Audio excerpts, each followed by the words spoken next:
Thank God we have music to pull us through, and everyone's art and your art. I know you've been kind of a balm and a tonic for people. You just this last week, you sang your glorious best of times for the world, and people are really enjoying that and digging that. Talk about your impetus for doing that, and the response has been tremendous.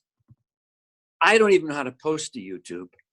So, I see on my Facebook page, and by the way, kids, I write all that stuff. That's some stooge or a bot. I keep it as my personal communication with the fans.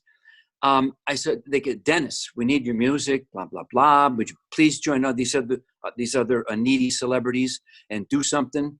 And I thought, I don't know. And then I said, okay. So I sat down and I did the best of times because somebody mentioned when people lock their doors, and hide inside. Rumor has it it's the end of paradise. I thought, that'll work. So I did it and sent it to this friend of mine who said he posted for me. He's got this site he never uses, a subscriber site. He just posted it. And then shockingly to me, and I mean that, Adam, I went, "Whoa, I'm trending. I don't know what to do next." I've never haven't trended since 1980. Well, you haven't trended since the original Best of Times. But oh my God. I know. That a line. It means that your music, you know your music means a lot to a lot of people. So it must be a good feeling. Oh my goodness. Luckiest guy in the world. I lived at the right time. I lived at the greatest time in the history of mankind to be a musician. Mm-hmm. Never before, and I don't think ever after. So many people, musicians, have the opportunities I had. I was lucky by birth. And everybody was focused on music. And I was one of the guys making it. And a lot of this music is just lasted for people. People come up to me. I'm 73. When you're 73, you don't know this yet. But people are looking for you to exit the stage. And now they come up to me and say, they thank me. I'll go to Cleveland to play. I'll go to New York, LA. They'll thank me for coming there as if I'm there on a mission of mercy. I'm there because I'm a jobbing musician, but they give me such joy to hear these stories, and really, I tell people, I'm glad you love it. I'm glad it changed your life and affected your life. But really, Adam, I was just trying to beat Aerosmith and Queen back in the day. Right. We'll do better than that. And you certainly had your moments of that. You certainly had your moments on top of the world, that's for sure. And to still be going at it and still be making music, which this album is so great. And by all accounts, you sound as great or better than ever. The songs are great. What does that feel like to have new music now that you have to be proud of? 26 East is the name of the new album. And it was, that was my parents' address in Chicago, where the band was formed, the nucleus. John Panazzo, Chuck Panazzo, myself, lived on the same block. We got together in the basement, just kids wanting a pat on the shoulder from mom and dad, say, "You boys are really good. Keep doing that." I played accordion, right? I played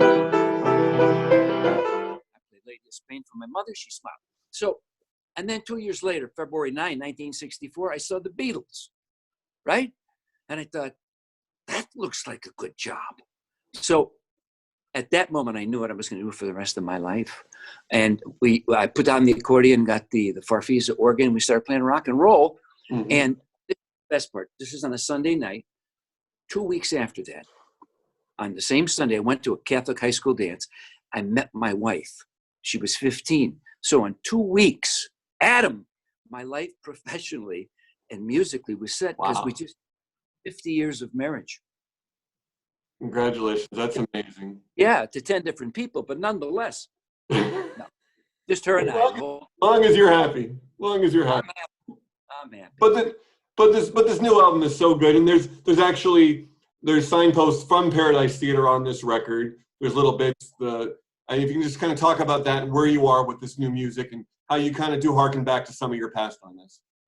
A friend of mine and a neighbor, Jim Peterick from Survivor, he nagged me for 2.5 years to make a new album. He kept saying, "Den, the world needs your music." I said, "Jim, have the world text me, because I don't believe it. Because the whole rock and roll business it's terrible."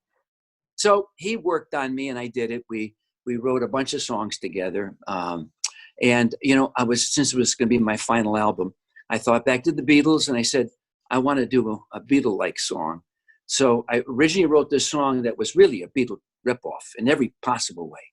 Yeah. And then thinking about who could sing it with me, I thought about Julian Lennon.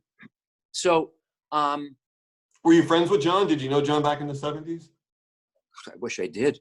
I did Paul. Yeah. And I got to say this to him after I stopped stuttering. Thank you so very much. If it wasn't for you, I wouldn't own a big house and have fancy cars. This is what I said to him. So, no, I didn't know John. I didn't know Jules. Yeah. The demo of the song that I wrote to the good old days, and I sent it to his business manager. I thought anything. And then he wrote back and said he'd be honored. I thought, it's the grand illusion. So we met in Brooklyn and we sang the thing. And then I came back and finished it. And, you know, can you imagine? This is like, it's full circle. You know what I mean? I can't even believe it happened, but I love the tune. We harmonize. It's all harmony. Such a great song. Yeah. Harmony's so important, as we know right now. Mm-hmm. And that was it. And then all the other songs, that's the outlier, Adam, on the record. All the other songs are more like classic Styx songs. Sure. So, but I just wanted to do this one last thing. And when he said yes, got to do it. Yeah, it's so great, so great. And you're known for your stage presence, and I know you would have been out there touring all this right now and giving this to the fans. So what's that like for you? Knowing this will happen again must be a nice feeling, but just your message to the fans right now, and because you must be frustrated, and people do want to see you play. Look, when celebrities come on and say we're all in the boat together, I think not really. Some have bigger boats. Yeah. I understand. That's all there is to it.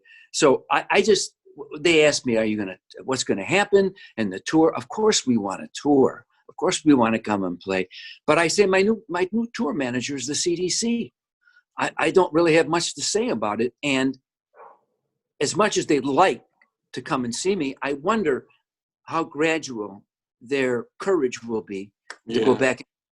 I hope and pray that the universe comes together and all these smart people, because we'll come together on the internet, and I believe it will happen because everybody can be hurt by this. It's just not that tribe, this country, that team.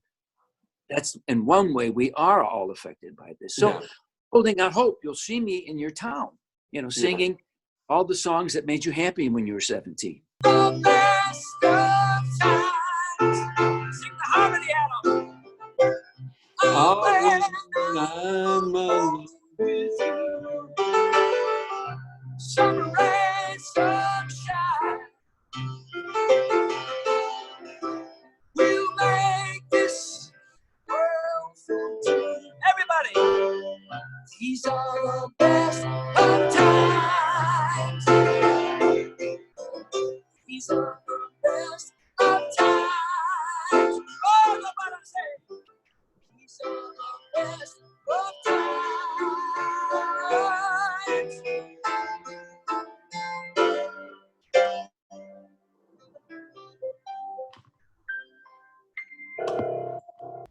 Thank you for watching. If you want more extra, hit the subscribe button and the bell so you'll never miss a video.